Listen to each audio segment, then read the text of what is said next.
5 meses después de la caída de Maduro, ¿por qué Venezuela sigue igual? ¿Habrá una verdadera transición en el país?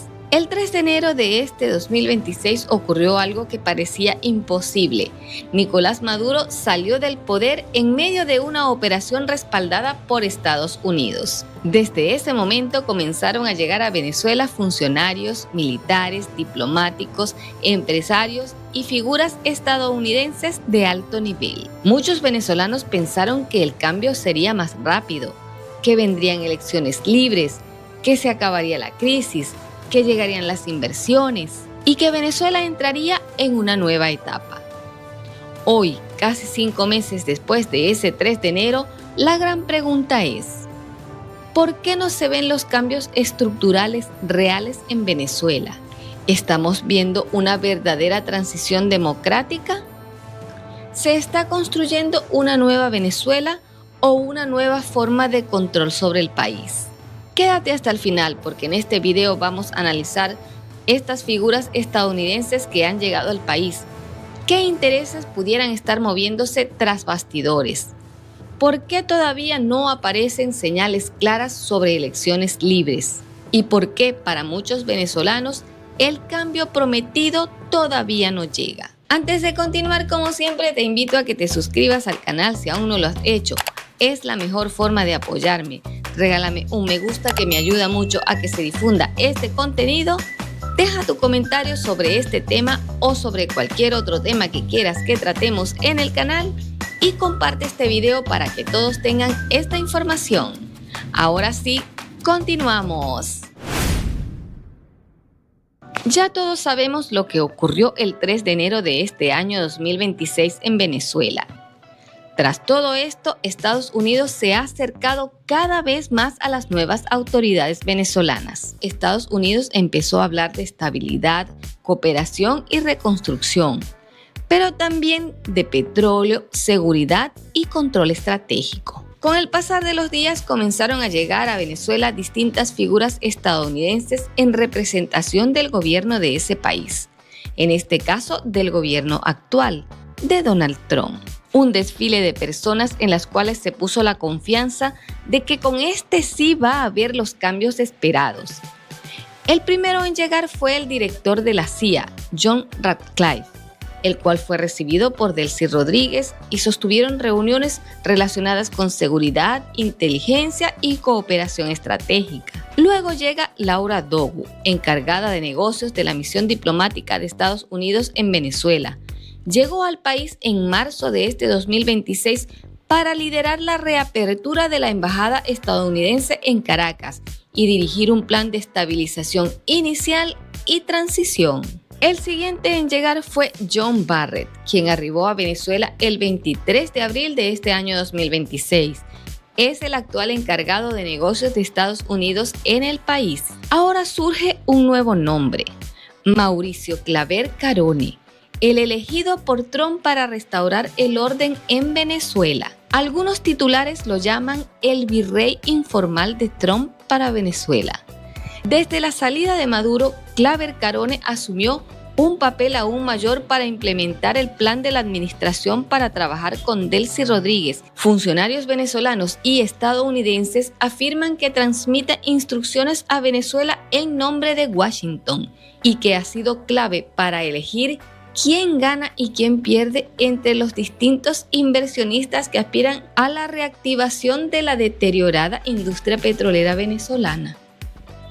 Vaya, en torno a cada una de estas figuras surgen expectativas de que ahora sí se avisora un cambio en el país, cambios que sí se vean reflejados en la realidad. Se suele ver con agrado el hecho de que estas personalidades lleguen al país y se vea como que Estados Unidos está mandando a Delcy Rodríguez, así como nos mandaban nuestros padres cuando éramos niños, que nos mostraban la chancleta o la correa o Pedro Moreno.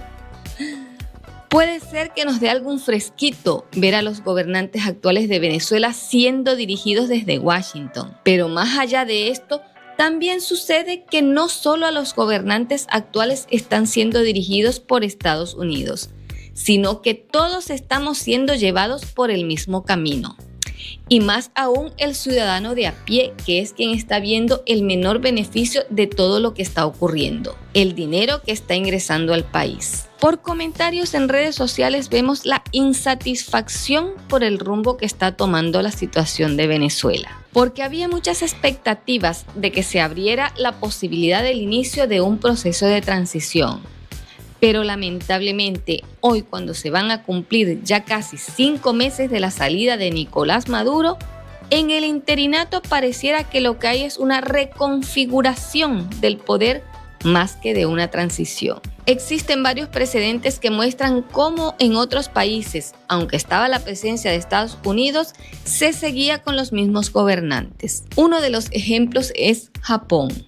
Japón, luego de la Segunda Guerra Mundial, bajo la tutela del general Douglas MacArthur, emprendió transformaciones enormes, pero con la presencia en el poder del emperador Hirohito. Esto fue moralmente muy cuestionado. MacArthur opinaba que remover o acusar al emperador podría desencadenar disturbios civiles masivos que requerirían un enorme compromiso militar adicional que Estados Unidos no estaba dispuesto a asumir. Este es uno de los puntos más espinosos de esta historia.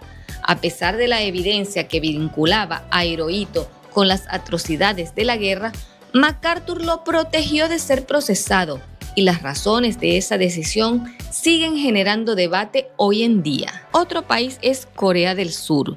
Hace unas semanas atrás publiqué un video donde hablé sobre si Venezuela tendría el mismo destino de Corea del Sur con la presencia de Estados Unidos en ese país hasta nuestros días. En Corea del Sur, aunque las razones son diferentes en algunos puntos, pero lo cierto es que hasta hoy en día Estados Unidos tiene presencia en el país asiático. Son más de 75 años de presencia de Estados Unidos en Corea del Sur. La presencia militar estadounidense se consolidó en Corea del Sur tras la Guerra de Corea entre 1950 y 1953, cuando Estados Unidos lideró una coalición de la ONU para defender al sur frente a la invasión del norte. Desde ese entonces, Estados Unidos mantiene tropas en Corea del Sur como parte de una alianza militar que sigue vigente hoy. Desde esa época ha habido distintos gobiernos, entre ellos gobiernos no democráticos. Fue hasta 1987 cuando llegó la democracia plena en Corea del Sur y Estados Unidos como si nada durante años, pero sirviéndose de los beneficios que le ofrecía el país asiático. Estos precedentes hacen pensar que a Estados Unidos solo le interesa lo que puede obtener. Así de claro, así de sencillo, así en palabras crudas. O sea, como decimos coloquialmente, Estados Unidos nos tiene la pata en el pescuezo. Uno de los beneficios a nivel geopolítico y tal vez un tanto invisible es el movimiento Washington-India. Aquí Estados Unidos pone a Delcy Rodríguez a trabajar para ellos, para Estados Unidos. Ha sido enviada a la India a comercializar petróleo venezolano. Ya sabemos los efectos que ha producido el conflicto con Irán en el estrecho de Hormuz. La India necesita petróleo urgente. Aquí está Venezuela y Estados Unidos con petróleo, negociando para tratar de convertirlo en un aliado. La India es miembro fundador del bloque de los países llamados BRICS: Brasil, Rusia, India, China y Sudáfrica. Y recientemente se le han unido Egipto, Etiopía, Irán, Emiratos Árabes Unidos e Indonesia. Este grupo de países forma lo contrapuesto al G7, que son Alemania, Canadá, Estados Unidos, Francia, Italia, Japón y Reino Unido. Desde los BRICS se busca debilitar a los países potencia del grupo del G7. En medio del conflicto con Irán nos preguntamos, ¿el envío de Delcy a la India a comercializar el petróleo venezolano es un intento por socavar a los BRICS, debilitar a China y a Rusia? Pues la respuesta es sí. El talón de Aquiles de los BRICS es India. Lo que Washington está haciendo es crear una alternativa energética para que India tenga menos necesidad de depender del petróleo ruso, que es precisamente uno de los lazos que mantiene a India dentro de los BRICS. Es en realidad el gran tablero energético del siglo XXI en plena acción. Estados Unidos tiene un problema estructural con los BRICS. No puede atacarlos frontalmente porque son países grandes e importantes. Su estrategia es más sutil: crear dependencias energéticas y comerciales que hagan costoso para sus miembros actuar como bloque cohesionado. Allí está el petróleo venezolano dirigido a India. No es solo un negocio, es una cuña cuidadosamente colocada entre dos países BRICS, India y Rusia, usando a un tercero que ya no puede actuar con autonomía: Venezuela. Si toda esta estrategia funciona, India tendrá menos razones para defender los intereses del eje Rusia-China dentro del bloque de los BRICS. Es geopolítica clásica de potencia hegemónica. Dividir para gobernar, con petróleo, en este caso el petróleo venezolano, como instrumento. ¿Nos están utilizando?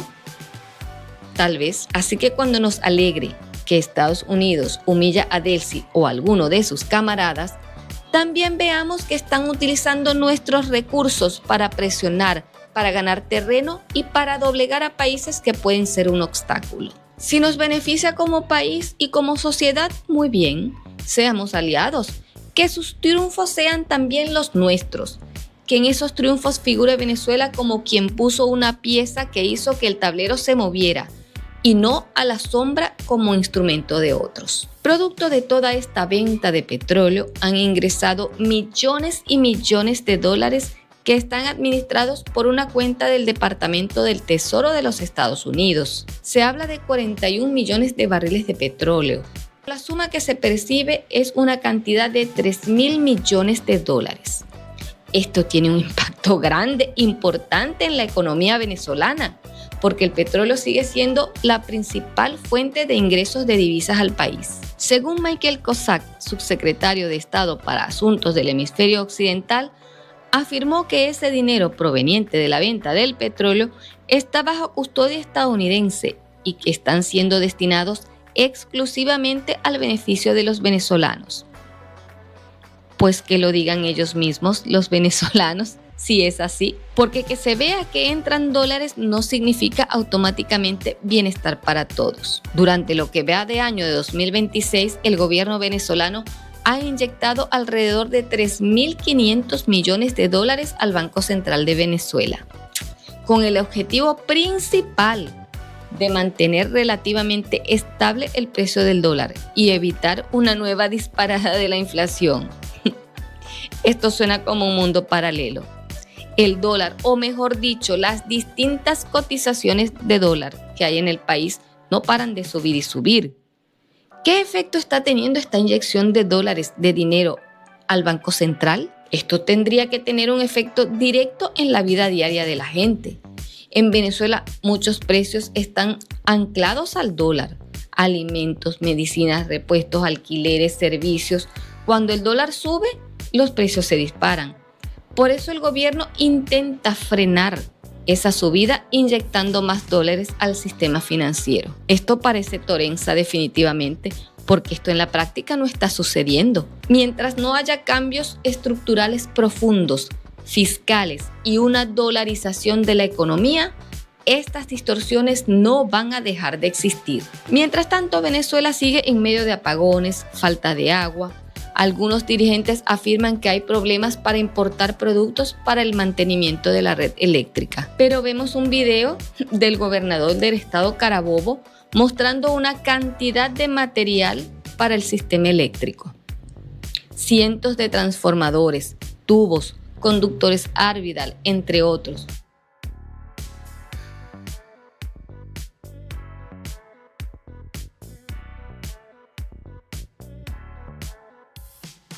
Entonces, si hay problemas para importar, ¿cómo se ha importado este material? Seguimos con poca transparencia, tanto de las autoridades encargadas de Venezuela como por la parte de Estados Unidos. Sabemos que entra un dinero, no lo vemos reflejado en ninguna parte que esté entrando, no lo vemos reflejado tampoco en qué se está gastando y mucho menos vemos el fruto. en físico de dónde se ha invertido ese dinero. Hace falta más transparencia. Y llegando al tema de la transición, ¿y el anillo para cuándo? O mejor dicho, ¿las elecciones para cuándo? Mientras tanto, María Corina Machado sigue hablando de una transición democrática real, aunque el panorama político continúa lleno de incertidumbre. Algunos expertos afirman que la reunión de María Corina Machado en Panamá con los distintos partidos políticos de oposición venezolana es un intento de demostración de fuerza para presionar a Estados Unidos que abra los espacios para unas elecciones libres en el país, más que un verdadero entendimiento entre ambos grupos. 5 meses después todavía no existe una fecha clara para elecciones presidenciales verdaderamente competitivas y eso ha generado una frustración tanto dentro como fuera de Venezuela. Seguimos metidos en un dilema que empezó el 3 de enero y hasta la fecha no se le ve fin cercano. Según allegados a la Casa Blanca, no hay fecha ni cronograma para unas elecciones en Venezuela. Desde enero de este 2026 el discurso estadounidense cambió. Antes el foco era salida de Maduro, ahora el lenguaje gira más alrededor de estabilización, transición y eventualmente elecciones libres. Esto pudiera indicar que Estados Unidos entiende que una elección inmediata podría producir caos o falta de reconocimiento. En términos políticos, cuando una potencia evita fijar fechas o condiciones concretas, puede indicar que está negociando más de lo que comunica públicamente. ¿Qué hay detrás bastidores? A todas estas, la gran incógnita es si la expresión elecciones libres sigue siendo un objetivo real con cronograma definido, o si se ha convertido más en un principio diplomático para sostener legitimidad internacional mientras se prioriza gobernabilidad y seguridad regional. No cabe dudas que el 3 de enero de 2026 cambió la historia de Venezuela, pero cambiar un gobierno no significa cambiar automáticamente un país. Si es que nos van a convertir en el Estado 51 de Estados Unidos, dele play pues, convoque el referéndum y si se aprueba, que se activen todos los mecanismos para reconocer el Estado 51, pero no podemos seguir en este limbo. No sabemos dónde estamos, no sabemos a dónde vamos a caer, si a unas elecciones libres o si a un Estado 51. Pero tenemos un punto positivo para el país. Esto es lo que se dice. Venezuela está incorporándose nuevamente al sistema financiero internacional. Esta reconexión financiera abre la posibilidad de que ciudadanos y empresas puedan recibir pagos internacionales de forma más estable. 25 bancos nacionales ya cuentan con corresponsalías en el extranjero. De ser cierto esto, se facilitarían las transferencias desde el exterior hacia Venezuela. Esto es positivo para las empresas. La reincorporación al sistema financiero internacional podría facilitar importaciones, exportaciones, financiamiento externo y apertura de nuevas inversiones. También podría reducir costos asociados a intermediarios y operaciones informales que surgieron durante los años de aislamiento financiero. Esto es algo que está por verse. Plataformas digitales como Meta, Google o YouTube podrían volver a interactuar con cuentas bancarias venezolanas con menos obstáculos. Aquí hay un grupo grande de personas que siempre ha manifestado que tienen problemas para obtener sus pagos en Venezuela. Como ya les dije en un video anterior, quienes creamos contenido así como estos videos, recibimos un pago mensual por las reproducciones que producen estos videos. Bueno, yo aún no lo recibo. Este canal está relativamente nuevo y todavía no percibo ningún ingreso por este canal. Esto resulta especialmente importante para creadores de contenido, freelancers, exportadores y emprendedores digitales que dependen de ingresos provenientes del exterior. Conozco freelancers que trabajan desde Venezuela y tienen que hacer maromas para recibir los pagos, porque no todos, tanto dentro como fuera, en el exterior, en otros países, no todo el mundo sabe de Binance ni P2P, criptomonedas y esos términos. No todo el mundo conoce eso. Muchas personas saben es de enviar una transferencia o hacer un envío a través de Western Union. Algunas personas no conocen estas otras tecnologías para enviar dinero. Por eso algunos freelancers están presentando problemas para recibir sus pagos en Venezuela. Ojalá esto se solucione pronto, porque ese es un ingreso que pueden recibir esas personas que están en el país que aún no tienen un empleo. En definitiva, hoy Venezuela parece estar en un limbo, ni completamente libre ni igual al pasado. Qué incertidumbre, ¿verdad? Y mientras siguen llegando figuras estadounidenses, reuniones diplomáticas y acuerdos económicos, millones de venezolanos siguen esperando lo más importante: cambios reales en su vida diaria. Como siempre, la pregunta al final es para ti. ¿Crees que Venezuela va hacia una verdadera transición democrática o hacia una nueva etapa de influencia extranjera? Te leo en los comentarios.